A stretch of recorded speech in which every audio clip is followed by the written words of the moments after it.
Hey everyone, welcome back to the Armchair Fantasy Football Podcast, the working class podcast.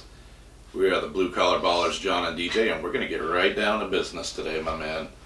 We are talking playoff implications at their finest.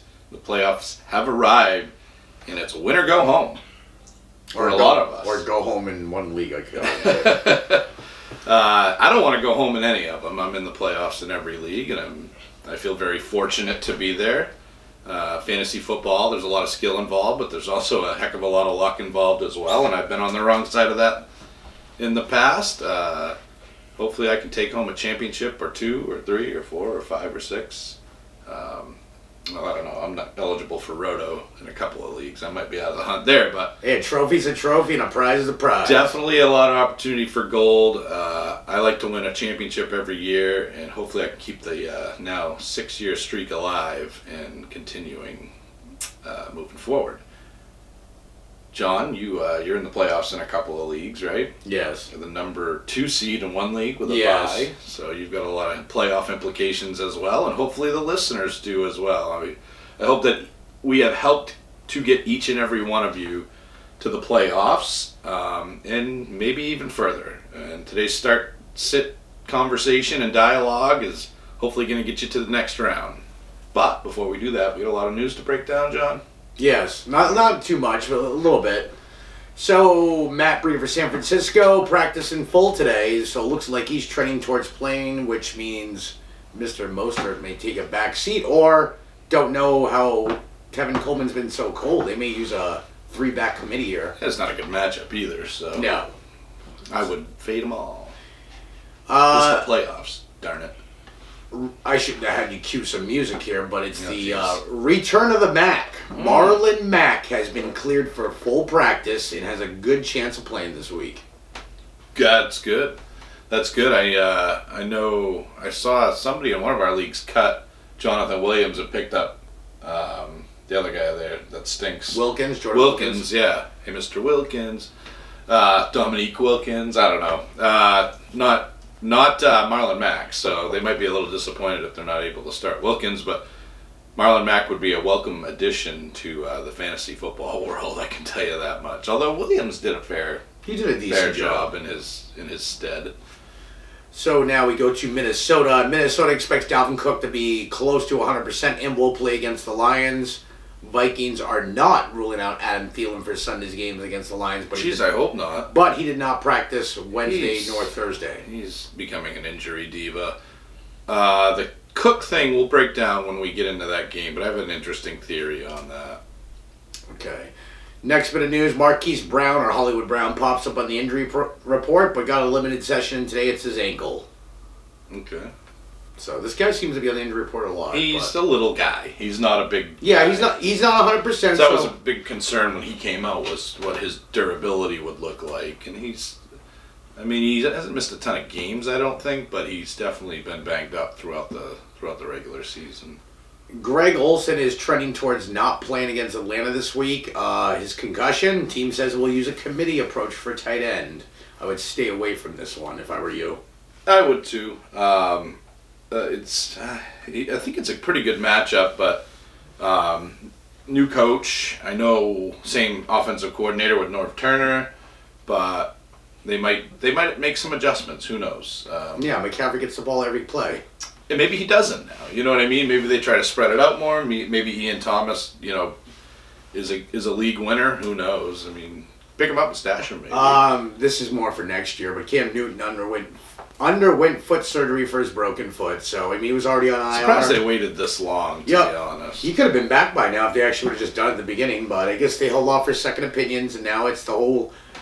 He'll be back in time for, off-season activities, all that, but the problem is... Is he not a free agent? No. He's not a free agent maybe he this is. year? I'll have to I thought double he check. was. But I don't think he may not be back with Carolina, depending who takes over coaching there. Yeah, and maybe, I don't know, I thought of this earlier, maybe the termination of Rivera, old Riverboat Ron, was to appease Cam in order to keep him around. It's possible. Because Kyle Allen, I think they realize he ain't the one. Yeah. So they need Cam more than he needs them, I think. Josh Jacobs for the Oakland Raiders did not practice today. It's his shoulder still, and if you Broken haven't heard, shoulder a or fractured shoulder. So he has a fractured bone in his shoulder, but sounds like he hasn't been placed on IR yet. It doesn't sound like he's going to IR. I think he's going to play through it. I don't think Probably a it's pain tolerance thing, I would think, similar to Emmanuel Sanders. Yeah, so I think at this point, I think he's just trying to finish off the season, then they'll go for there on a second opinion, but I have not read that he's going to IR or anything like that yet. Okay. Oh yeah, it doesn't look like he is. So, if he does, keep an eye on it. Jalen Richard or DeAndre Washington. Both those guys, and neither of them I don't think will give you what Jacobs does. No. Julio Jones and Austin Hooper both practiced on Thursdays, so there's some good news for Atlanta. Phew! As I just got lucky last week without Julio, and it's playoff time, and in our league of record, Julio, it's time for you to give me what I expected, and what I traded for, and Adam Thielen, that's you in our tag team league. Yes. We need to have you step it up. Pittsburgh news, James Conner has already been ruled out for week 14, shoulder, and then Juju is unlikely to play week 14 as well, his knee.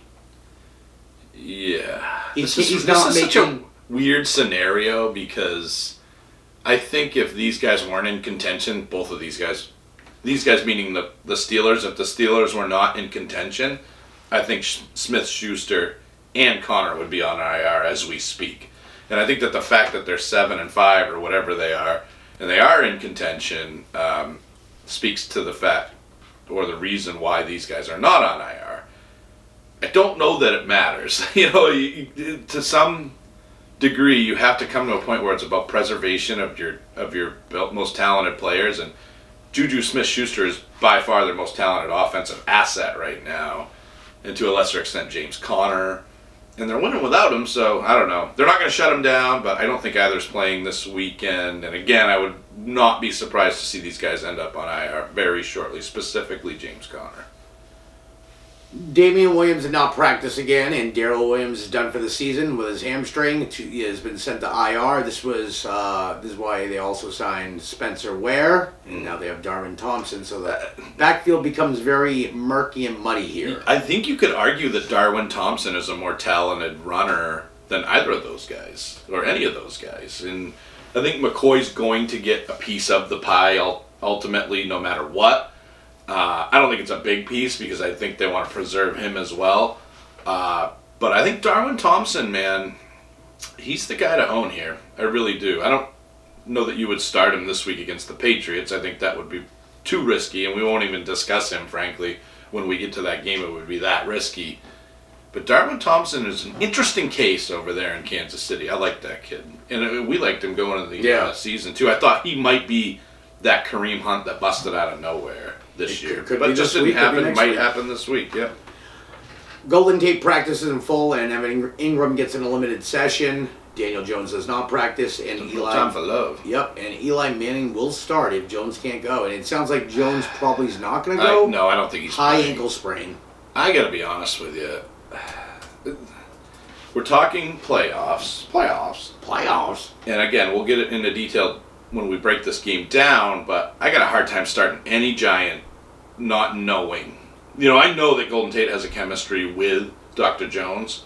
I don't know that he has it with Eli. Do I want to risk my playoff hopes or my playoff standing on something that I'm not so sure of? So that's an interesting dynamic over there in New York as well. I'm fading a lot of those guys.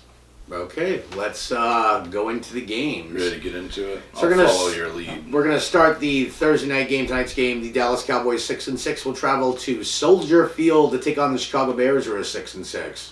So 2 things on this game, John. 1 is the fantasy implications. 2 is if Jason Garrett loses to Mitchell Trubisky, I don't know how he doesn't get fired. He probably won't. I think Jerry's going to do right by him and wait till the offseason, but with that being said, I mean, what we just said, we kind of joke about it, but in reality, Jason Garrett's coaching for his job right now, John. And I think Dallas is going to get up for this game, and I think they realize that it's a necessity at this point to ride Ezekiel Elliott to a win. Especially in this matchup. This matchup is middle of the pack. The Bears are middle of the pack against running backs, but they've shown where they get torched by really good ones. And I think there's a potential for that to happen, although, Zeke is not the same guy this year. And I hate to say that maybe that paycheck changed him, but he's definitely not the same guy this year. But at the same time, John, they're not giving him what I would consider workhorse carries. I think this is a game where that happens. I'm starting Zeke, and I think you got to start. I think you, meaning the fantasy community, has to start Amari Cooper. But man, if I had a better option, I would fade him. He's just coming off a performance where he gave you a goose a couple of weeks ago against a good defense, a defense that plays well against receivers, which New England does. Weather was interesting there. That was a factor. But, with this defense, John, this is a top 5 defense against opposing wide receivers. And quarterbacks. Quarterbacks, sorry. And I think, they're top 6 against quarterbacks, but I think they're going to key in on Amari Cooper. I don't really want to start Cooper, and I don't really want to start Gallup. I really don't. I don't blame you here. Based on the numbers we're seeing, it's... I think this is a better Witten game. Yes. But I'm still not starting him. The only guy I'm starting in Dallas this week, John... Zeke Elliott. It's the playoffs, so it's Zeke Elliott. Understandable. Where do you stand on Dallas's offensive options? Zeke and Witten, if you have no choice at tight end, but he's not a must-start unless he is your only tight end. Like, I know there's a few people that only have Witten. Yeah. That Witten's got a great matchup here. Bears ranked bottom 10th or the 11th worst against tight ends. And it's in Chicago. Giving up 7.7. So I do not feel comfortable with Dak here or Amari Cooper or Michael Gallup. Yeah. So I don't either. I mean, typically I say you start your studs, and I've kind of lectured you this year a couple times, like, dude, you got to start your studs. Like there was a week with Galladay. Last week against the Bears. I mean, Right. look at this. You look at this stat, you don't think Galladay's going to go off, and then he does, but it happens, So to put it into context, if you're telling me, John, Tyler Boyd or Amari Cooper, I'm going Tyler Boyd. If you're telling me Emmanuel Sanders, Amari Cooper, I'm going Emmanuel Sanders. I really am, and people will probably scoff at that, but I'm talking to a guy that last year had Matt Stafford, who has always been a pretty good fantasy quarterback, and he's like, you know what? Sam Darnold's got a sweet matchup. I'm throwing him in there. He won you a championship. Yep. So you got to think outside the box in the playoffs. So that's why I stand where I stand when it comes to the Dallas Cowboys offense. It's Zeke, and that's it for me. What about, John? We flip over to the other side with Chicago. Who are you starting on Chicago? Chicago, Allen Robinson's over reliable. I know Dallas is very good against the receivers, but he is usually a safe floor for 10 points here. So, if I may, Dallas plays a lot of zone, right? I think you're going to probably not see those big upside plays. I don't think you don't see a lot of plays where a guy will take it to the house on Dallas. They do a good job of containing receivers, but that's not to say that the receptions won't be there. So I completely agree with you on Allen Robinson because he will get the targets. Dallas, like you said, gives that cushion off the front. Yeah. So Robinson's good for those, turnaround passes where he goes 5 and out and then turns around, boom, he gets it. I mean, Allen Robinson is consistent there. He usually gets 5 to 7 targets, 5 receptions, 50 yards. That's why I feel okay starting him this week. You can start him. Yeah. Yeah.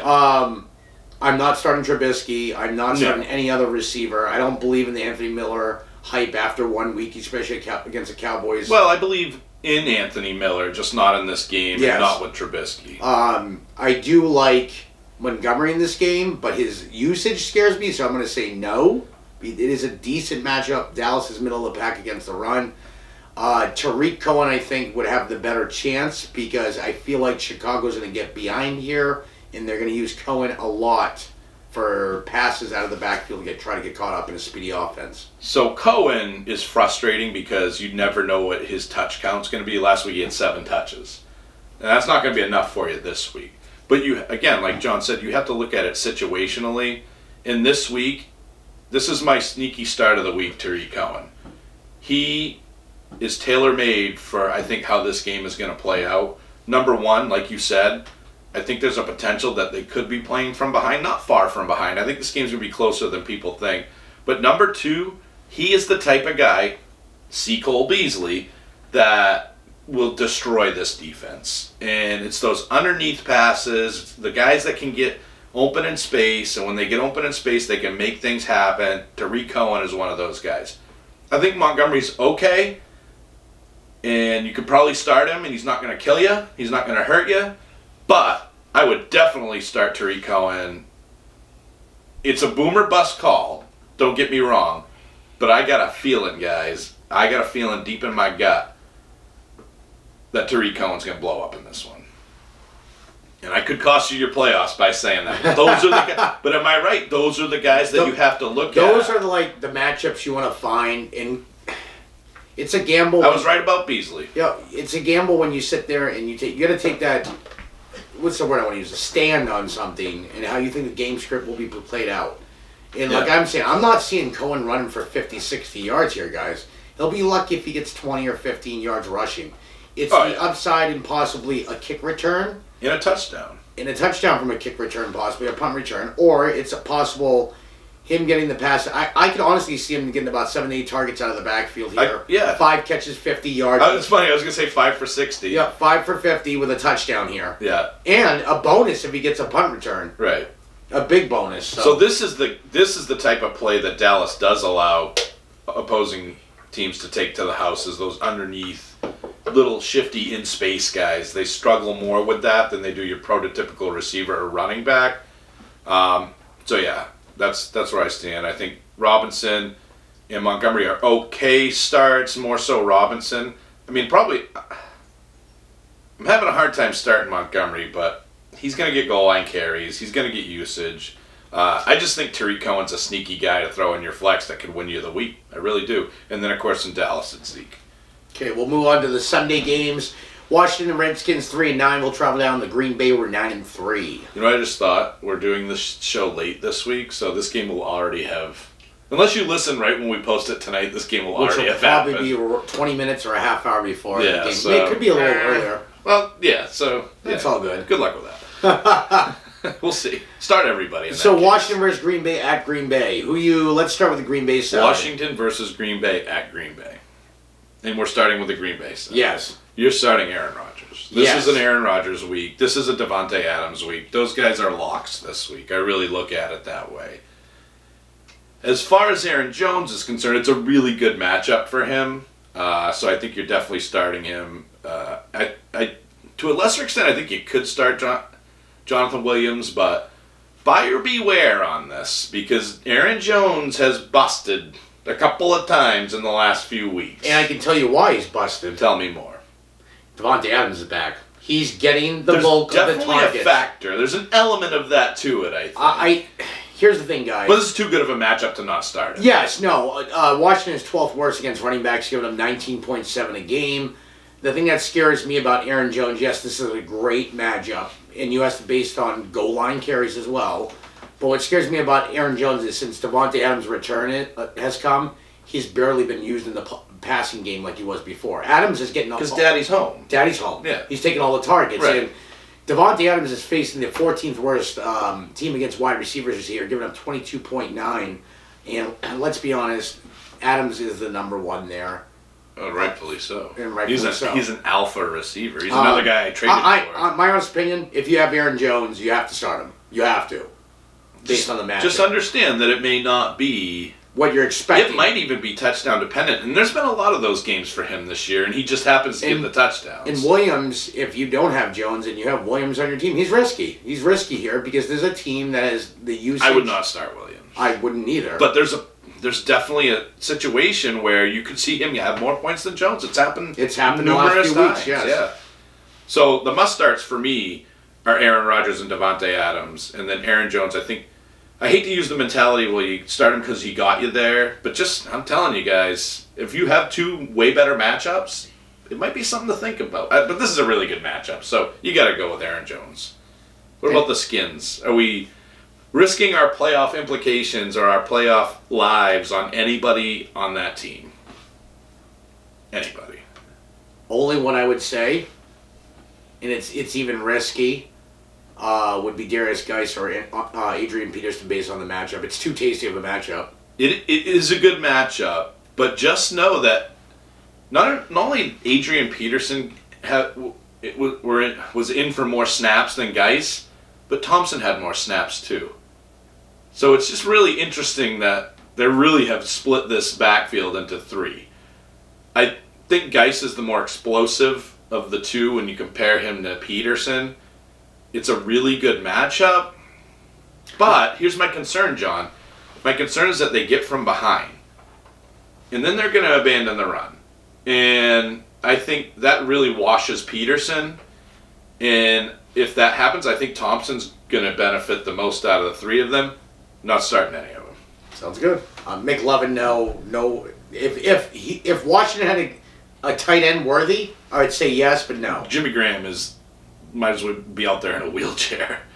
If they still have, they do wheelchair basketball. Jimmy Graham was a basketball player, so he might be up for that, but he ain't up for nothing yet. And you know what? He could do well in this game, but I'm not Jimmy Graham. Jordan Sprinkle? But Jimmy Graham's got a decent matchup too, but Jeremy Sprinkle. Sorry, I got confused there. I get excited. But in all seriousness, Jimmy Graham does have a good matchup too, because these guys are Washington is the 8th worst against, gives up the 8th most points against tight ends. But I'm not starting any tight end in this game. Sadly, it doesn't say McLovin this week. Not in the playoffs, homie. Not in the playoffs. So it's just those three guys from Green Bay for me. So let's move on to the next game. The Detroit Lions 3-8-1 will travel down to Minnesota, who is 8-4. So you want to start with Minnesota? Yeah, let's start with Minnesota. You are starting Kirk Cousins. Yes, I said it. Kirk Cousins. You are starting him here because Detroit... This is a Kirk Cousins week, yes. Yeah, Detroit is the 9th worst against quarterbacks, giving up 21 points a game. In Minnesota. You are starting Dalvin Cook. At 1 o'clock, so we don't have to worry about prime time meltdowns. You are starting Dalvin Cook. So listen, I said earlier that I had an interesting theory on this game. Dalvin Cook's adamant that he's going to play, but like I said, the player doesn't determine that. The coaching staff and the medical staff determines that. I do think he's going to play this week. However, I would not be surprised to see a split backfield. So look, you're starting Dalvin Cook. But I just want to warn you guys, and if for some reason you have Ezekiel Elliott and Saquon Barkley on your roster, I mean, you're starting Dalvin Cook. I'm not telling you not to start Dalvin Cook. But I'm going to say this because I love being right about things, and I love hot takes that turn out to be correct. I would not be surprised to see a split backfield here because this Minnesota team is probably a playoff team. I think they may want to preserve Cook, and I don't think they're going to want to put him out there in full force with a banged-up shoulder. It's a shoulder, right? Why would you want to do that? So I think you're going to see more of Alexander Madison in this game than you would expect, and I would not be surprised to see a 50-50 split because these guys know what Madison is capable of. He's good. He good. So, just a little side note there. Yes, you're starting Dalvin Cook, but if you're in a really deep league, Madison might be a start too. And I feel a 50-50 split coming in this game. So, the next one is you got to start Stephon Diggs, regardless if Thielen's in there. You start Stephon Diggs even if Thielen's in there. This is a great matchup. Detroit is 5th worst against wide receivers, giving up 25.4. And you don't want to miss out on the 30, 40-point Diggs game. But there is some scary implications in this game. For Diggs, you mean? For Diggs, Thielen, and Cousins. I know say start them all up. I'm scared that Minnesota's defense is actually going to play well here. They're in Minnesota. They're 8-4. They've been playing better lately. Or are we going into the Wayback Machine to the beginning of the season? We're going back to week 1 or 2 here. I see a lot of game script here. If they jump out to a big lead here, there will not be a lot of throwing. Minnesota so is it Sheriff Driscoll or is it... No, it's David Blau. Okay. So here, I'm just saying... Not saying not to start Thielen Diggs this week. Just keep an eye on it. It's one you got to start him in this matchup. You have to. I would say only if Thielen is ruled out, you start Kyle Rudolph. He's been too hot without Thielen there. I think if Thielen's ruled out, you start Rudolph. If Thielen's playing, you don't start Rudolph. I mean, let's be honest. Rudolph is on fire. If those guys are both out there, Diggs and Thielen, you don't start Rudolph. But I would start him if Thielen was out for sure. So that's kind of situational. But with Thielen, I think he's going to play, number one. because he was trending that way last week, and then all of a sudden on Sunday they're like, nah, fam, it's not happening. And this week it looks like it's going to be close, but I think he's going to play, and if he plays, you got to put him out there. And I think he's going to be... Thielen's the type of guy that I think he's going to be raring to go. He's itching to go. Like I said, he does not like being out this long. So I know there have playoff implications, and we're saying, they may want to rest their guys, but I think at the same time, they want to get Thielen back to get him, going again. They're getting that rhythm. All right, you ready for the next... Detroit We're going to side. slide over to the Detroit Lions. And this is definitely... I mean, we're talking about the 7th most points to opposing wide receivers. I don't care if it's blah, blah, blah or not. It's going to be a Kenny Golladay week this week, John. Are you in agreement with I that? agree with that. I also think it's a Marvin Jones week, too. Yeah, Marvitron, I would start him too. It's interesting, though, because blah, blah, he looked okay against Dallas, but then... No, Chicago. Chicago, rather. But then toward the end of that game, he kind of didn't. So Yeah. it was a tale of two games. But I think you can start both these guys. Because, number one, they both have big play upside and potential. Number two, they're both steady targets. This has turned into Minnesota, where there's really only 2 receivers that catch the ball on that team. Same with... And I think there's enough to go around for both of those guys to provide you with at least a good floor. And a potentially high You guys ceiling. do realize that both Golladay and Marvin Jones are in the top 5 for receiving touchdowns this year. You have to respect that, too. Yeah. Even with backup quarterbacks they've had, with Driscoll now, Blau. I would not start blah, blah, blah, though. Just No. that out there. Not unless you have, what's his name there? Brandon Allen. If you have Yeah. Brandon Allen and Blau, then you start Blau. And I'm not starting Bo Scarborough. It's Marvitron and Golladay. Those are the only 2 guys we're starting. That's it. We'll move to the next game. Carolina Panthers, without Ron Rivera, 5-7, will travel down to Atlanta, who is 3-9. Let's start with the Carolina side against Atlanta. Who are you starting for Carolina? Oh, you put me on the spot here. So Atlanta's a weird team. If you look at their statistics, they are awful against quarterbacks. They give up the 3rd most points to quarterbacks. They give up the 9th most points to opposing wide receivers. And they're fine. They're fine against wide receivers. They're not terrible. They're not great. They're solid. I would consider them solid. So, with that being said, what does that mean for DJ Moore? What does that mean for Curtis Samuel? And what does that mean for specifically Christian McCaffrey, who they're also fine against? They're fine against running backs. They're a little bit more solid against running backs than they are against receivers. Actually, I'm sorry. Receivers, they struggle against. They flipped scripts from last year. Last year they were horrible against running backs. Last year they were good against wide receivers. It's kind of flipped. Now they're better against running backs. They're like top 12, I think, in running backs, and then they're like bottom. I goofed up on my show notes. I'm not perfect. All right, people. All good. I still Don't think, come at me with the pitchforks. regardless, here you start Christian McCaffrey. So Christian McCaffrey, you have to start because the little. I was going to say the B word.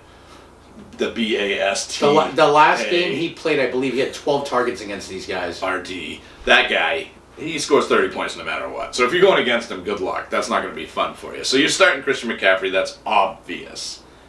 Kyle Allen has a great matchup, John, but I don't trust him because I've seen him play really poorly in great matchups. He's played better in harder matchups. And then good matchups he folds, but I wouldn't trust Kyle Allen this week, but I do trust DJ Moore. And Curtis Samuel, yes, and here's why.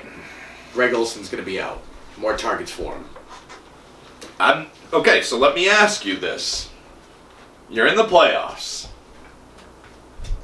Win or go home, and you're starting Curtis Samuel. You're going all in on Curtis Samuel. That's my take, yes. Okay, that is not my take, because he's too up and down, he's too wishy-washy. So I would not start him, but I definitely would start Moore.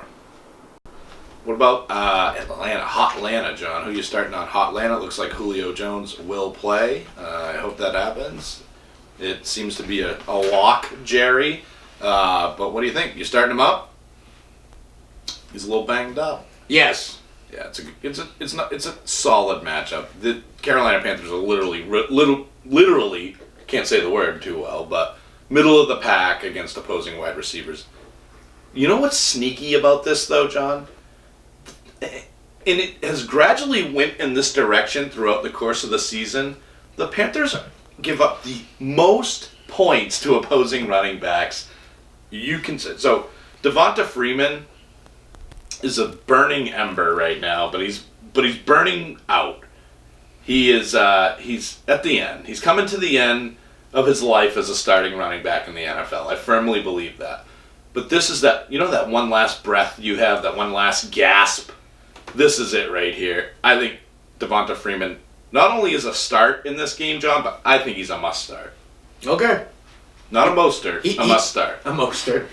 He scares me here. Just Devonta Freeman, turd cutter has destroyed this. I know I repeat that all the time. Turd cutter has destroyed this run game. I know it's the number one matchup for a running back, but I just think that I wouldn't expect rushing yards here a lot from him. I think he might be used quite enough out of the backfield, but with Hooper back, I just don't trust this matchup. I know Panthers are really good against tight ends, but Hooper's back. They're going to get him involved. I just think Devonta Freeman, I'm taking a backseat this week to him. I think you have to start Hooper. I'm telling you Freeman's a must start. John disagrees, but that's good. I like that. We don't always have to agree. McCaffrey's a no-brainer in this one. So the running backs, I think, are both starts. Talked about DJ Moore. Talked about Julio Jones. My question for you, I think you disengage Russell, because Russell Gage, if Hooper's out there and Julio's out there, that guy's not worth anything. So no Russell Gage, and I'm sorry that I even brought him up, because he's kind of irrelevant in this scenario. What about Calvin Ridley? Calvin Ridley, I think... Because I honestly don't know. Here's my thing. Panthers have gotten burned in the past by Julio. He's haunted them. I know last matchup, I think he had like 14. I'm going to say Ridley's the sneaky start here out of the bunch. I would say start him because with Sanu gone, remember, Carolina plays decent against tight ends. They're top 7, I believe, against tight ends. Hooper's not, I mean, they're still going to target Hooper quite a bit here, but who's going to be the open guy? I think that Ridley has a chance to be that open guy here. And I think Ridley, has a safe floor of at least 12 to 15 points here.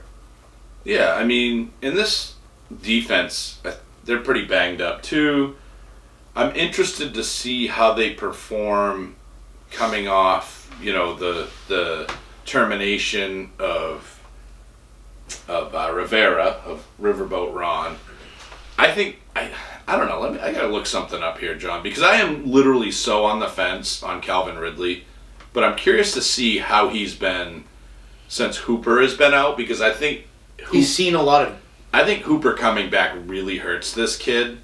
So let me just look that up real quick. You guys hold, please, because this is important. It's important for me to give you accurate analysis, and I don't know off the top of my head. I feel like he's been pretty darn solid, John, without Austin Hooper. I think that's really helped him out. So if we look at the last several weeks... versus New Orleans, he had 8 receptions on 10 targets for 91 yards. Versus Tampa, he had 6 receptions on 14 targets for 85 yards. Week 11, 8 receptions on 8 targets for 143 yards. So he's really benefited more than anybody from Austin Hooper being out. He's a sit for me. Okay. Not trusting him in my fantasy playoffs. Okay, we'll move on. Moving on. Gotta like disagreement. That's how it makes the show better. Yeah. Next game is the San Francisco 49ers 10-2 will travel down to New Orleans, who are 10-2. This is possibly an NFC championship match right here. Or it could be. An NFC playoff match, I should say. I don't want to say it's those two in the NFC championship. Who do you want to start with first? Let's start with San Fran. Okay, ask me, but do whatever you want. So, start with San Fran. Kick it off, bro. Emmanuel Sanders. I agree. So, Emmanuel Sanders, and I kind of mentioned earlier I would start him over Amari Cooper, and I stand by that. This is a really good matchup for Manny Sanders. He's coming off that cartilage injury. He was a full go last week. Drew a really tough matchup against the Ravens, John. It was not a good matchup for him. I think that game and that opponent was more tailored toward Deebo Samuel. I think this opponent is more tailored toward Emmanuel Sanders, and I don't think Lattimore is going to matter more. Oh, you like what I did there? I really like Emmanuel Sanders in this matchup to the degree where in our league of record, John, I'm starting him over Tyler Boyd. I'm starting him over Mark Andrews. I'm starting him over Matt Breida if he plays. I really believe in Emmanuel Sanders this week. And let's not forget, when he was healthy, John, even against tough matchups, Manny Sanders was going off. And I think you might see a return to that this week. I love Sanders this He's week. due this week. You playing George? You gotta play George Kittle. Oh, yeah. It's George dude. Kittle. I don't care how tough the matchup is. You play George And Kittle. he's coming off a down game, too. So Jimmy G's got a great matchup here. New Orleans is 10th worst against quarterbacks. You have 19.2 to the position. I think you can start him. Just to go back to Kittle real quick, New Orleans in the division is Carolina. They don't have a tight. I mean, Greg Olsen, come on. The guy's basically put together with strings out there. He looks like Pinocchio for God's sake. Falcons have Hooper, but I think he torched them when they played. So, and then who's the other team in that division? I know him. Tampa Bay. Tampa Bay. They don't have a tight end. OJ who? Exactly. So, there's several games that they play opposing tight ends that aren't really George Kittle. But that's one thing, listeners. You guys gotta look into these numbers sometimes, because when a team is, let's say, top 10 against the position, which the Saints are against the tight end. Remember who they're playing in that division, and the talent in that division, because they're playing their divisional opponents twice. Right. And that can skewer the numbers. But some people don't look at it that way. They just look at the number. You have to look at the divisional opponents. And so just to go through all of them, Houston, no tight end. Rams, no tight end. Seattle, no tight end. No, but they had they have a decent Disley at the time. I think Disley had a good game. Dallas has Old Man Witten. Tampa Bay, we talked about that. Jacksonville, no tight end. Chicago, no tight end. Arizona, no tight end. Atlanta, and Hooper, I believe, was out in that game. And then Tampa again, Carolina, Atlanta. So see, this is where. So that's why you got to be careful with the points against, because none of those guys are George Kittle. They're not even close. No, so, that's why you fired George Kittle up in this one. I am not starting any San Francisco back here. Nope, I'm with you. Saints are number 3 against the run. It's a tough matchup. I think if it's a perfect world for that coaching staff, they're given, they're splitting that backfield three ways evenly. I don't want any of those guys. Okay, and it's a tough matchup. Maybe Breida because he's so flippin' fast, but that's if he plays. And no, I'm not. And he might not even make it to not with the playoffs on the line. On the New Orleans. You're so bitter about it. On the New Orleans side, who are you starting? Michael Thomas for sure. I agree. What about the AK-41 situation? We're starting him in our 16-team league, but we're fools not to. You have to. I mean, in that league, it's not very. Okay. The teams are so thin at talent because there's so many teams. I'm going to stand by this again.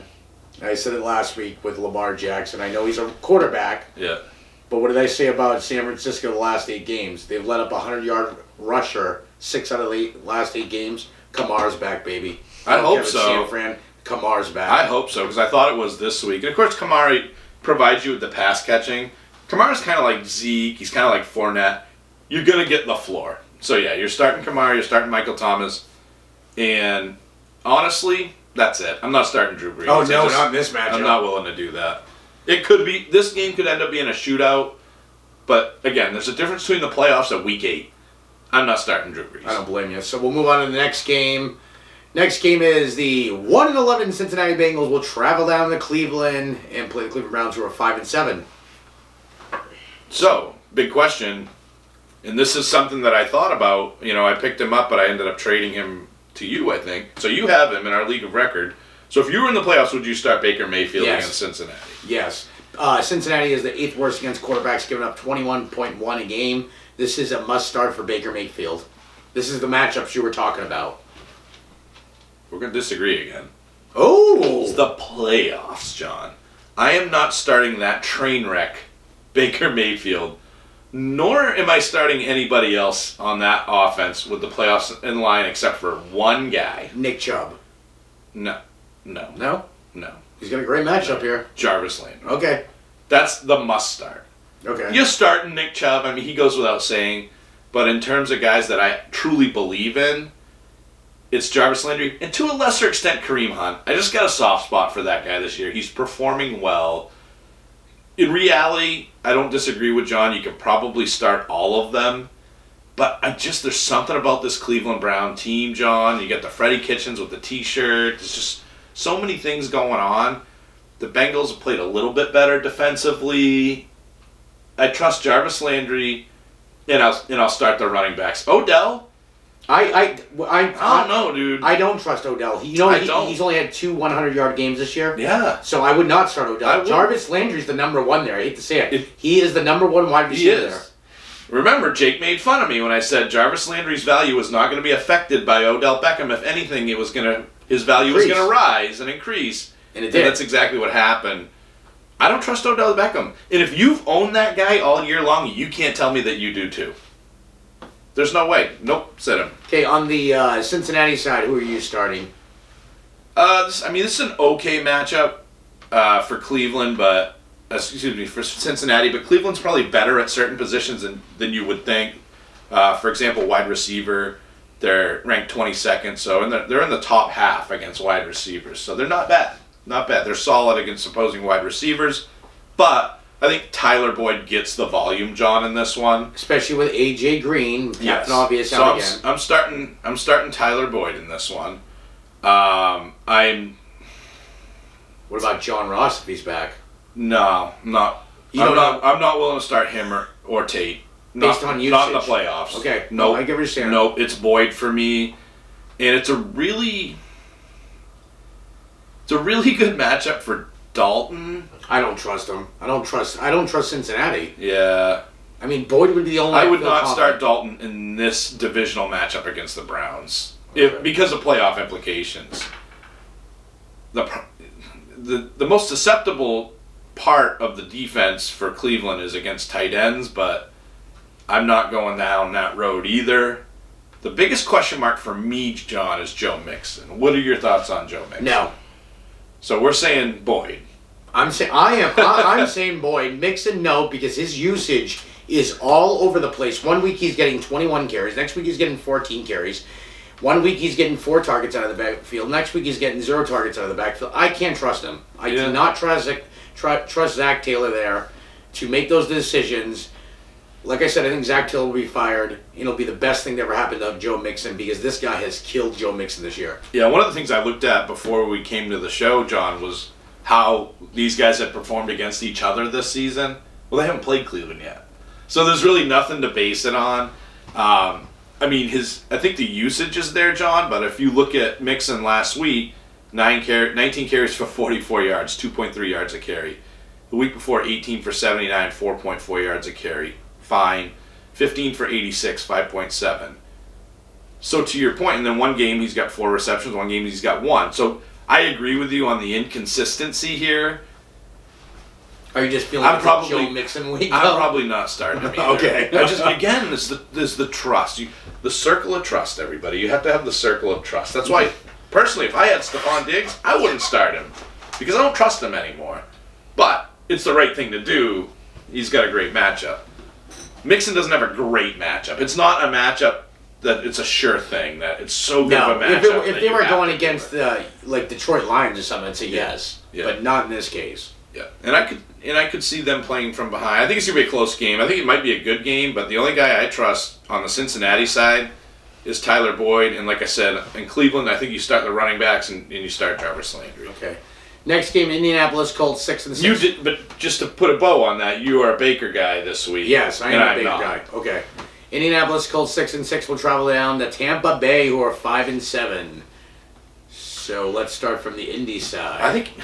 I guess you have to start Zach Pascal because there are no other options. It sounds like Ty is trending towards not playing. There's not clear. Doyle's good to go in this one, right? Doyle is a great matchup this week. Tampa Bay is the second worst team against tight ends, giving up 10.1 a game. Yeah, they just stink all around other than against the run. But with Ty out, Doyle's benefited. Plus with Ebron on injury reserve now, Doyle's definitely benefited. Yeah. So I think you can start Doyle here with confidence.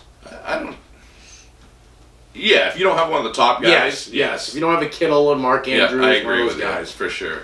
It's Pascal. What do you think of Pascal? Because my gut tells me no, but everything I look at in terms of matchups and mostly, not just matchups, John, but mostly, because the matchup is great, but opportunity. Like the opportunity is going to be all Zach Pascal. So I'm probably going to say he'd be a pretty good start for you this I think week. he's a good start. Tampa Bay is the worst team against wide receivers, giving up 31.3. So Pascal, I can see, let's say 6 to 9 targets, And 5 they're receptions. and they're the second worst against tight ends. So Yep. that's why we're going Pascal and Doyle, or as John says, O'Doyle rules. What about Mr. Brissett? Tampa giving up the 5th most points to opposing quarterbacks. Yeah, it's too sweet of a matchup. I think you play him. Unless you don't have the Patrick Mahomes, or, you know what I'm saying, the studs, I should say, the Lamar Jacksons. But if you're a guy who has, let's say, Jacoby Brissett or Baker, I'd still start Jacoby here. Mitch Trubisky or Jacoby? Jacoby. Jacoby. Yeah. Let me ponder that though. We can slide over to the other side for a second. So Because I gotta ponder Jacoby. I never know. I don't know. You don't know what Jacoby and Jacoby- we don't always see eye to eye. Okay, from the Tampa side, you got to start Chris Godwin. Godwin and Evans. Yes, this Start is them both. Indy is 13 worst against wide receivers, giving up 23.2. I am not starting any Tampa back here. No way, Jose. Indy is number 5 against the running backs, giving only 14.4 a game. I do not start Jameis Winston here either. Indy's actually pretty good. I do not like green eggs and ham. Sam, I am. So listen though, don't you think Jameis is kind of playing for his job here? After the comment Arians made, he may not even be included in the game plan next year. So is he really playing for a job? I don't think he is necessarily, but I don't know. It's just a thought that occurred to me. You know, maybe Jameis is going to try to come out there and ball out. But I don't know. They're fighting. Okay, if they win this... This guy has scored a lot of points this season. He really has. If you look at his numbers, he's scored a lot of points, and he's had those Jameis Winston meltdown games. But if you look at Brissett, who you just talked about, he has too, man. We haven't seen an excellent game from Brissett since week 7. I think Winston will give you a safe enough floor because of the upside he has. He's been given about 20 points even in his garbage weeks. I think he's had one or two really garbage weeks, but I think and that's what he does. Like, he has those incredible meltdown weeks. Yeah, you can't sit there and say Evans and Godwin are prime for a matchup without Winston throwing the ball. So I think, I'm not saying this is going to be a 40-point game from Winston. I can see about 20 to 25. Okay, but to me, that's a startable asset. Yeah. I'm not starting him or Brissett. There we go. There's the answer. So, who else do you have on Tampa? Anybody else? Like I said, for me, it's Godwin and it's Evans. Okay, sounds good. And that's where I stand in the playoffs. So we'll move the next game. Next game is Denver Broncos 4-8. We'll travel down to Houston, who's 8-4. This is going to be an interesting game. Houston obviously has some opportunity on the defensive side of the ball. They give up the 6th most points to opposing quarterbacks. Not going to matter in this one. They give up the 9th most to opposing running backs. So I think Phillip Lindsay's a good start in this one. I'm not touching anybody other than him on that team in terms of offense and running back specifically. But I think I'm probably safe to roll with Cortland Sutton as well, because this team's not great against opposing wide receivers, and I think he's just going to get uber targeted. So for me, it's on the Denver side of the ball. It's Lindsay and it's Cortland Sutton, and I probably sound like a broken record because I probably say that every week. I ain't touching Noah Fant because he just is non-existent without. What about Allen. Drew Lock in this matchup? No. Okay. I haven't seen enough from him to be. What I've seen isn't somebody that I would start in the fantasy playoffs. No. He had a good matchup last week too, and I'm just picking your brain here. Yeah, but no, not touching that. Houston side. Are you starting Deshaun Watson this week against a tough Denver defense against quarterbacks? 4th best against quarterback, giving up only 13.8. Listen, where did New England rank against quarterbacks? Ding, ding, ding. I am not sitting Deshaun Watson. And I know that he's had some meltdown games too. But this is the playoffs. This dude has the upside. This dude has the receiving core. His receivers, John, are healthy now. He's got the full complement. QT, Stills, Fuller, and DeAndre Hopkins. Everything's going to be just fine. And he's got Duke Johnson, who's done a really good job catching out of the backfield as of late. He's added a different element there. I'm starting Deshaun Watson and I'm not even thinking twice about it. The only two I trust on the Houston side with confidence is Deshaun Watson and DeAndre Hopkins. That's it. I don't feel any confidence in anything else here. And look, this is a tough matchup. It really is. But at the end of the day, this is a start your stud scenario. You do not sit Deshaun Watson, and you damn sure don't sit DeAndre Hopkins. And I do agree with John. Those are the only guys I'm really leaning into in the playoffs to get me to the next round, even though it is a tough matchup. But there's been teams that have put up some points against this Denver defense, and Denver's got nothing to play for anymore, and Houston does, John. So there's that element that you got to factor in as well. Good to go. Okay, the next game, Miami Dolphins 3-9, travel down to New York Jets. I'll make it simple here for me. My starts: Devontae Parker, yes, and Le'Veon Bell. So that's it for the whole... That's it. Okay. I don't trust Sam Jamison Darnold. Crowder? Nope. No. Last 2 weeks he has not. He hasn't. And Anderson has, so... Mr. Anderson. Robbie Anderson. This could be the week. If you want to take a gamble like I did last year, this would be the week. But it's a huge gamble, guys. Listen, I totally agree with you on this one. And I said last week, and Sam Darnold had a good matchup last week, and I said, people, don't do it. Don't do it. Don't trust him. Kyle Allen, don't trust him. I don't care how good the matchups are. And I'm standing by that, especially in the playoffs. Don't start Sam Darnold. Don't make that mistake. Because didn't he stink against these guys last time? Yes. No. Why would you do that? But Devontae Parker, he's one of the most must-start dudes in the entire industry. He's done so... Oh, here's a guy that, like we said last show, was undrafted in most leagues, and he is balling out. So I'll keep it simple, just like John did. It's Devontae Parker, it's Lev Bell, and we're moving on to the next one. Let's see how fast that game went. Next game, Baltimore Ravens 10-2 will travel down to Buffalo 9-3. This could be a playoff game right here. It definitely could, and I know it's a tough matchup, but I'm sorry. I'm sorry, Miss Jackson. You gotta start Lamar. I'm sorry, Miss Jackson. He's gonna get beat up, but you gotta Lamar start him. proved over and over again this year against tough defenses that you have to play him.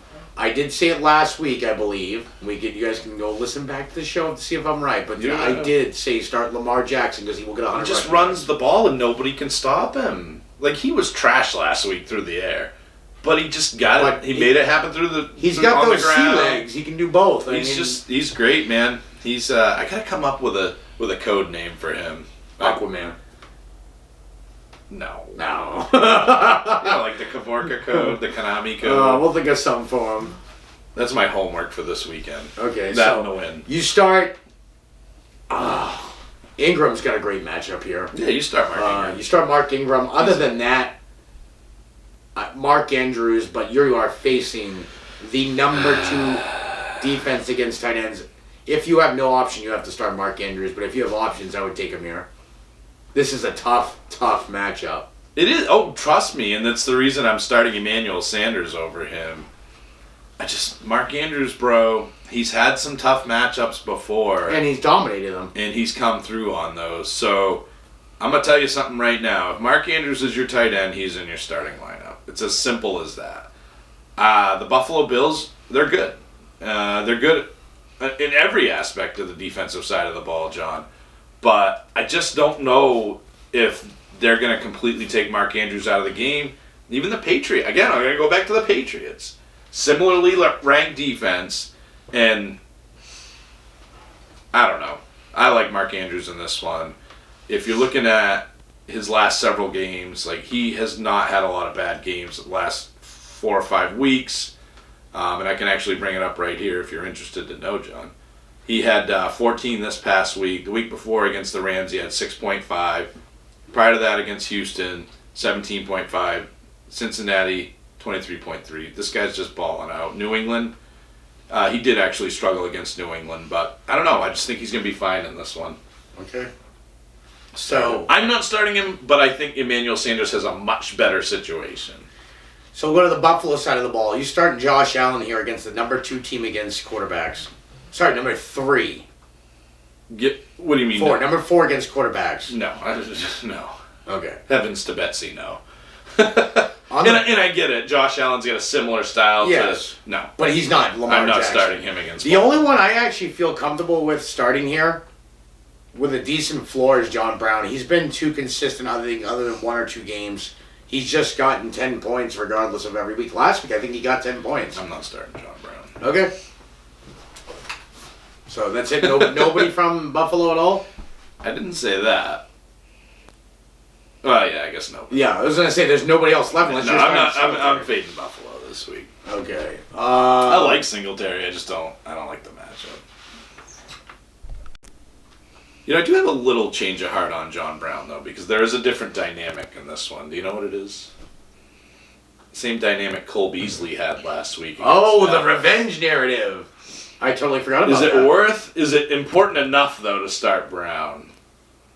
I don't think he left on bad terms there though.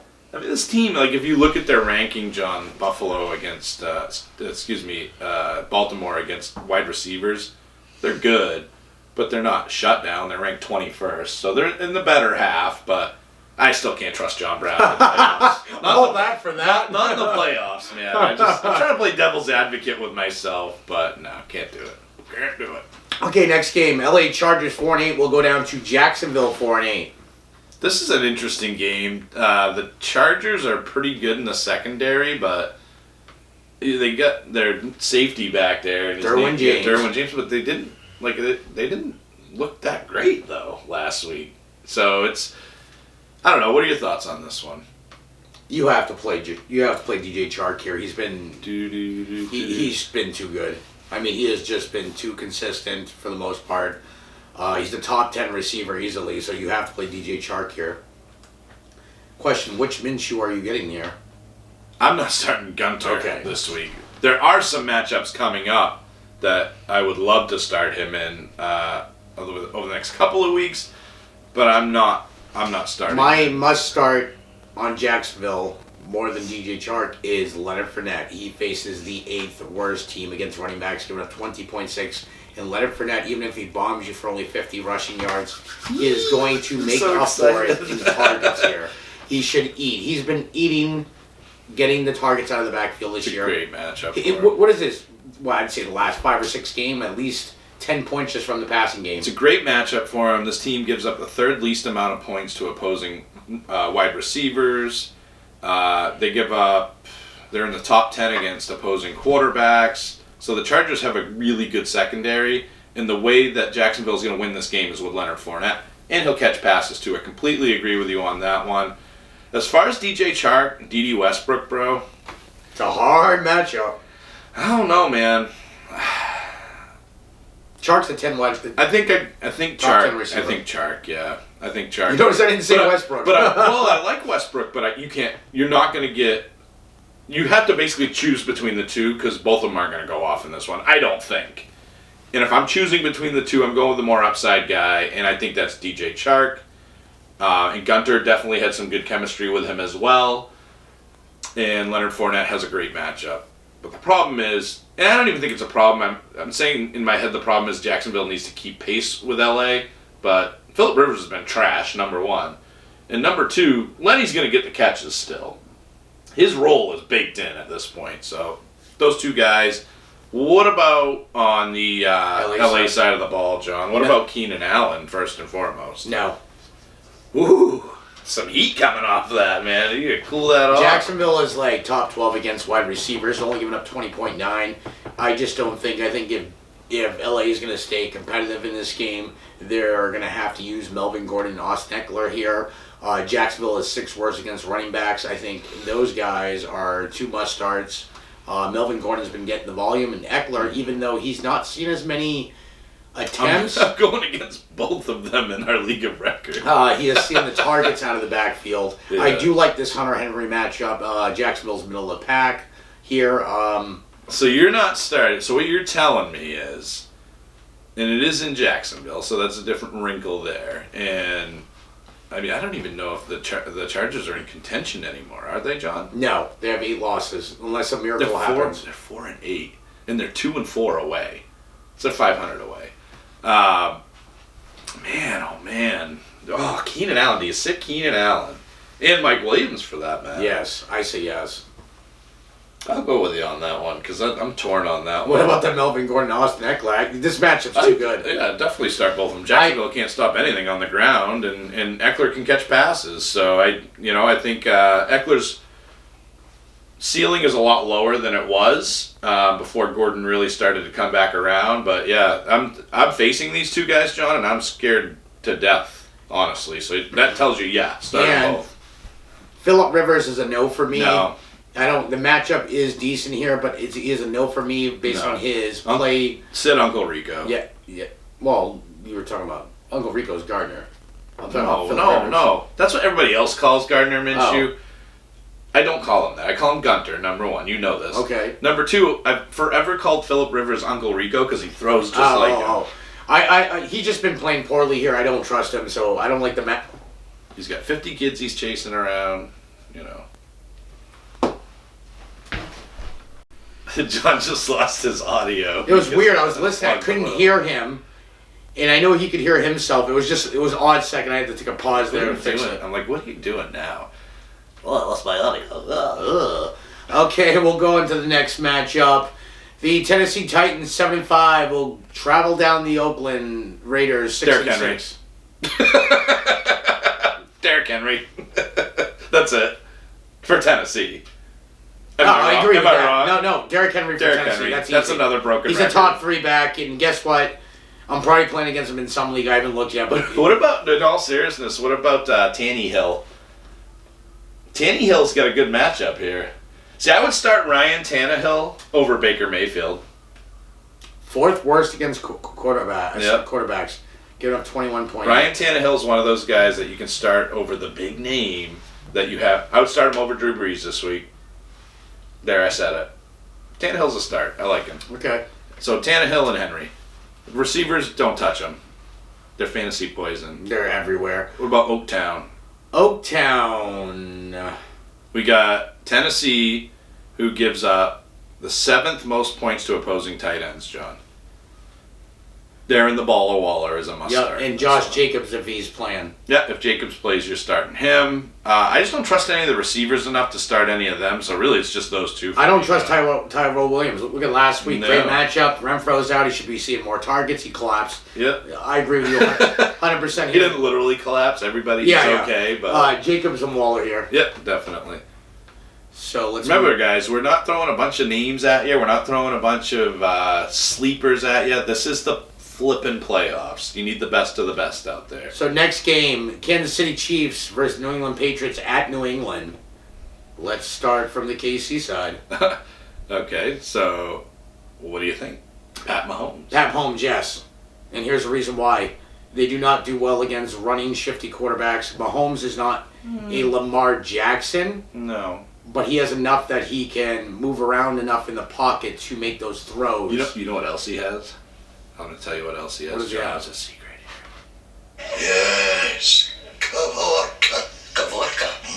It is a Latvian word which means the lure of the animal. And that is what Pat Mahomes has. And that is what I'm hoping can get him a pretty steady amount of fantasy points out of the New England Patriots defense, which is good. But I'm going to also go back to my other thing. Who the heck have they played? And the good quarterbacks they played, Lamar Jackson, Deshaun Watson, not good. Not good results for the New England Patriots. Not to mention against good quarterbacks. The last 2 times Josh Allen performed well against them too. The last 2 times the Patriots played Mahomes last year, he had good games. He good. He's good. I'm a Pats fan, and I'm saying Mahomes. I think you're a Pat fan more than you're a Pats fan. Oh, that's a toss-up. Mahomes. Come on. I love Mahomes out of college. You know that. We're starting Mahomes, and John, in our tag league, but I'd be lying if I said I wasn't nervous. I'm not. But yeah, I mean, you have to start Pat Mahomes. Of course, it's in New England, of course, because every tough game seems to be, other than Houston. But I think he's good. Keep an eye on weather. If it's windy, if it's rainy. That scares me. It's a little scary, but I think you have to start the dude that always has gotten you to the dance, and that's Pat Mahomes. And I think this is going to be a game where I think Brady's, frankly, is starting this game as well, John. I think he's a good start in this game. I'd start both these quarterbacks. My only other 2 starts in Kansas City, Travis Kelce. Yeah. Because he's a top tight end. And Tyreek Hill. Yeah, That's it. I'm with you on that one. And on New England side. But with New England, John, I mean, Tom Brady, like everybody was pooping on him last week. He had really good fantasy numbers. Yeah. He had a huge game from a fantasy standpoint. And last I checked, that's all that matters. I think the same thing will happen here against Kansas City. I'm starting Tom Brady all day long. What about Sonny Michel with such a tasty matchup? Yeah, I think. I'm saying no. Yeah, I love Sony Michel, and it's Sony, not Sonny. I don't know why I keep saying Sonny. What's Sony, like the PlayStation. Yeah, no, I'd be a hypocrite if I said start him because he's too risky, and I'm not willing to take the risk. James White, on the other hand. Yes, I was going to say James all White day long. is starting to come back to James White form, and with their lack of receivers, I think it's a James White week. And you're definitely starting Jules. I know this is a pretty tough matchup for wide receivers, but Edelman just gets so much volume. What did he get? 14 targets last game? He gets volume just vomited all over him by Tom Brady. So yeah, Jules, James White, Tommy Boy. Okay, we'll move on. Next game is the 7-5 Pittsburgh Steelers. I just see the name Pittsburgh Steelers, and I just see a helmet being smashed on Mason Rudolph. So there was did you see the thing? And maybe we might have talked about the Christmas tree ornament or the windshield wiper? The windshield wiper. Look up. You guys got to look up Mason Rudolph windshield wiper, and you'll see like somebody that was. We might have gone over this in the last show, but it was a Browns fan that had the windshield wiper on the rear windshield, and at the top of the arm it was a Steelers helmet. And then at the bottom of the window, it was Mason Rudolph, so it just kept hitting him. Yeah, there's a new one. There's a new one out that shows a Christmas tree ornament. Cleveland Browns guy smashing Mason Rudolph's head. It's kind of neat. Well, luckily Mason Rudolph's not playing in this game. Duck Hodges is though. They will be facing the Arizona Cardinals, who are 3-8-1 here. Yeah, the Cardinals are the best bad team I've seen in a long time because they're really talented, and they got some talent on both sides of the ball. But that defense just does not perform, still has not all season. I won't spoil your sneaky start of the week, but I will say on the Pittsburgh side of the ball, I'm not starting Deputy Duck Hodges, regardless of Arizona's likelihood, I should say, of giving up a ton of points to the opposing quarterback. But if you're in a deep league, or if you just have no good option, and maybe you had Matt Stafford and you somehow got into the playoffs, you could start Deputy Duck, I guess. But literally, if you watch him, he only hits the wide open guys. Like, anybody's not wide. And there might be a lot of wide open guys here. I'm not wanting to hang my fantasy season on Duck Hodges. I don't know where you stand on that, John, but it is a sweet matchup. No, based on his 1 or 2 games started, it is a great matchup. Arizona's the worst against quarterbacks, giving up 25.1 a game. I do feel confident starting James Washington here. I was just going to say that. James Washington I would definitely start. With Juju out. And I don't know. I'm torn. I feel like this is a Benny Snell week, but it also looks like a Jalen Samuels week. Not touching either of them. I don't trust that. Not touching either of them. But I will trust this person Not this in the playoffs. I am going with Old McDonald, Vance McDonald here. Old McDonald. Arizona's Old McDonald had a touchdown, but not in Pittsburgh. I think he has a good game here. Arizona's number 1, and I mean worst team against tight ends, giving up 14. And it's been like that all year. And look at last week. Higbee there had what? He had a career game. He had like 24 points against them, and he's the backup tight end for LA. I'm with you on this one, just like I was in the last scenario here. If you don't have one of the top guys, then yeah, definitely. Okay. Vance McDonald's a good start. Pittsburgh side. No, not Pittsburgh side. Arizona side. Who are you starting? I know. Pittsburgh's been good. Pittsburgh's a good defense. Pittsburgh's defense has turned it around. It's a good defense. I am going to go out of my way and probably not start anybody, dude. It's not worth it. It's just not worth it. Okay. It's not worth it. You don't even think... And Christian Kirk is probably going to draw an awful lot of Joe Hayden. No. What about Kyler Murray, the way he's been performing? No. Okay. Dude, this defense is solid. This defense is really I will good. say the reason they have a chance to make the playoffs now, it is not because of their stellar offense. Yeah. It has been their defense that has turned it around, kept the games close. It's just enough to win. And some of their turnovers in the last minute have helped. I'll put Murray in the category of I'd start him over Drew Brees this week, but okay, you probably could do better. I would start him over I probably would. I wouldn't start him over Baker though. I love this kid, and I think his legs are going to get you a fair amount of points, but they don't get you as much as Lamar Jackson does. He doesn't have that ability, and this team is just really good. They're ranked 25th against opposing quarterbacks. They're ranked 27th against running backs. They're a little bit less. They're not as tough against receivers and tight ends, but to be honest, like I said, Christian Kirk's going to deal with Joe Hayden. I mean, you might be able to get a decent game out of Larry Fitzgerald, but I'm passing on all these guys, dude. Okay, I get it. So the next game is the Seattle Seahawks 10-2 will play on Sunday night against the LA Rams in LA. So let's start from the Seattle side. Who are you starting? So this is the fire everything game for me. This is going to be an explosive, fast-paced, high-scoring game. I really, truly believe that. So, for Seattle, it's obviously Russell Wilson. I will say the Rams are not a terrible defense, but this is like you talk about, John. It's a divisional game. I think Russell Wilson's a great start in this one. I think he's going to go completely off. I think I'm a little nervous about the running back situation. I am more comfortable starting Chris Carson, believe it or not, but they're not going to get the workload that they got last week, meaning him and Penny, because there was a lot of running going on in that game. And it's not going to be the same in this one. And I fear a 50-50 split. So I guess what I'm telling you is if I'm looking at better options than either of these guys, and I know that sounds crazy, and I just told you this is going to be a high-scoring game, but I don't know. There's something weird about this one, bro. There's something weird about this one. But I'm starting Chris Carson before I'm starting Rashad Penny. And I think Wilson's going to have a great game.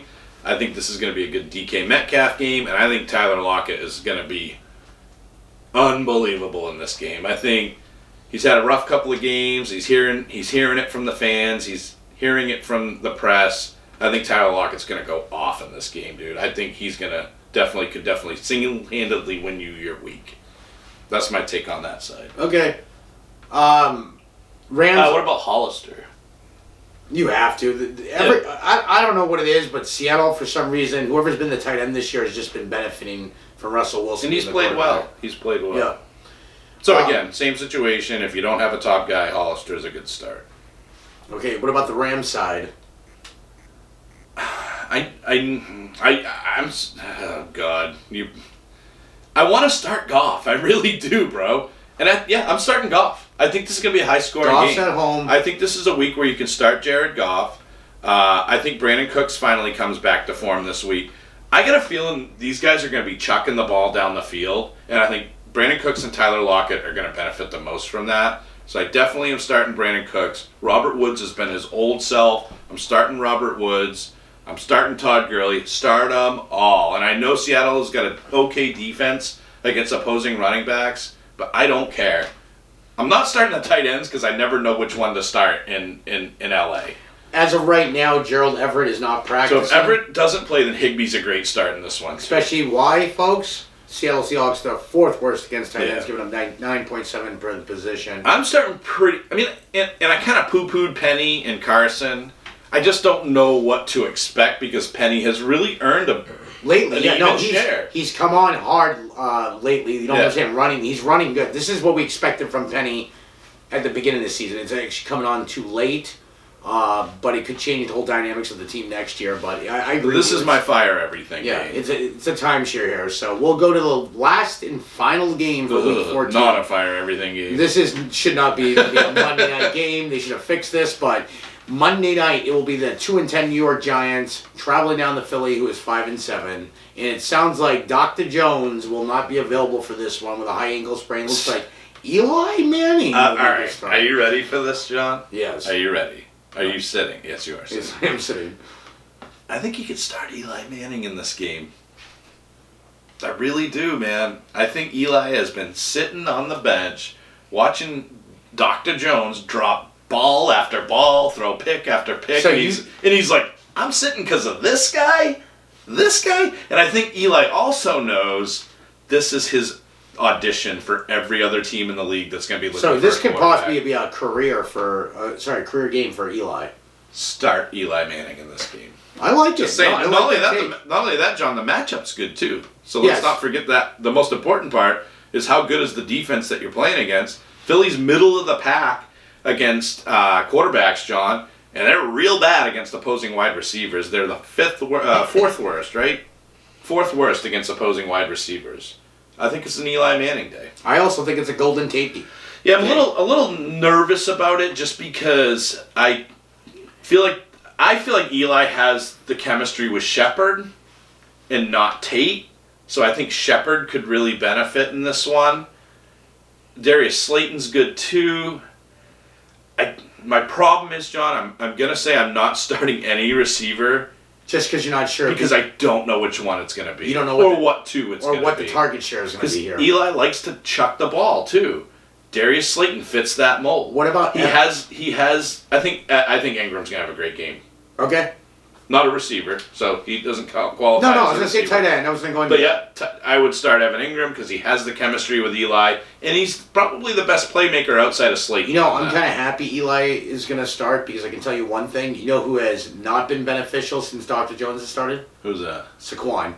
Eli Barkley could target Barkley, Saquon. You're starting Barkley anyway. Okay. This is not a good matchup though for him. This is a tough matchup. This team is top 5 or 6 against. They're at least top 10 against opposing running backs.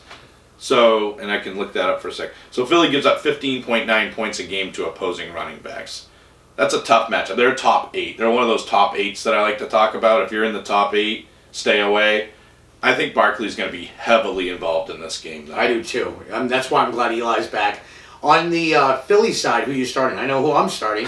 Tell me. Carson Wentz.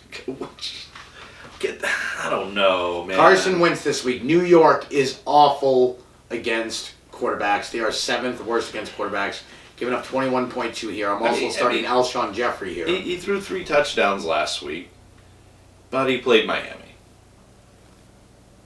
Yeah, you know what? I'll go with you. Okay. He's got his full complement of weapons. Alshon Jeffrey's back.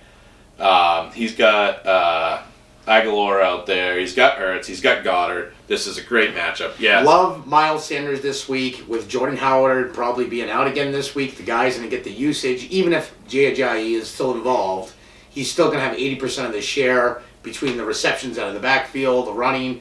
I see Sanders easily getting 10 to 15 points here without even trying. You know, you're right, John. This could turn into a shootout. It really It could. Both defenses are not that great. Are you nervous about Ertz with the matchup? Because the Giants are pretty darn. They're the fifth best team against opposing tight ends. I got a feeling Goddard scores more than him this week. I'm worried in the fact, okay, I'm an Ertz owner in one of my leagues, and I'm glad I'm on a bye this week, but I am worried about Ertz because I don't know if he's truly 100%. So you starting Ertz or Vance McDonald? Vance McDonald. Ertz or Jacob Hollister? Jacob Hollister. Really? That's how I'm scared that he's not 100% here. Because last week he was a last-minute decision. He played week before, same thing. He was questionable all the way till the week. I love Ertz, you know that. I am a huge Zach Ertz fan. But I am scared that he's not 100%. Dallas has been involved so much more in the passing game. Does he start to lose targets because of this? And this is a week I wouldn't want to experiment if I had Ertz. Yeah. Especially in this tough matchup. See, we agree and we disagree here on a couple of guys. I like Miles Sanders. I think he's a start. I don't think he's a must start, though. I do based on usage. You say that, but then all of a sudden that usage could diminish, and we've seen that happen before. So I think he'll have a fine game. I just don't know if you're going to see a blow-up game from him. No, I'm saying 10 to 15 points, like a bottom. Yeah, like a safe start. I think he's a safe start. Yes. Yeah. I would start Alshon Jeffrey in this game. Oh, yeah. I like him a lot in this one. And I'm starting Ertz, man, because I can see Ertz is the type of guy that if you sit him, he could make you pay. And then you're sitting there and you're telling the guy at the bar, he's like, "Oh, how you doing in the playoffs?" "Well, I lost." "How come?" "Well, I didn't start Zach Ertz. Zach Ertz." And the guy's like, "I'm gonna move over to that end of the bar." The other guy just moves. Well, I'm not gonna lie. You know, so I would start Zach Ertz. In the league I have him in, I'm on a bye week. I'm leaving him in at my tight end position because why? it's a bye week, and I want to see what he can do. I am nervous. If it was next week's matchup, I'd be nervous to start him. Yeah. Not gonna lie, but I think it's hard to sit him because he is still a top 5 tight end. It's like me with Kittle. Ain't no way I'm sitting George No. Kittle. Are you outside of your damn mind? There's no way that's going to happen. And I think you got to start Ertz too. Cool. That's it. Playoff time. Round 1. So wish you guys. We're either going to be laughing or crying on Monday, my man. We'll be playing the This is going to be interesting. Yes, we could be playing taps. Hopefully I'm not playing it for me. I do have a bye. We both have a bye in the Dynasty League, so we can breathe easy. Yes, we are. He is the number 1 seed. I am the number 2 seed. You are not in the playoffs in the League of Record. However, we do have some incentive for the consolation round. If you win that, you get the choice of where you want to pick in the next year's draft. So that's pretty cool. And then, of course, in the Tag Team League, we're looking to take those babies back home. So good luck to you. Good luck to our listeners. We hope that we have helped you get to the playoffs, and our intention moving forward is to help you win a championship. And if you don't have an opportunity at that, just keep listening. In the off season, we're going to start all over again. We are a year-long independent podcast, and we're here for you. So until next time, good luck, unless you're facing us, and it's playoff time, y'all. Good luck, guys. See you See ya. soon. See ya.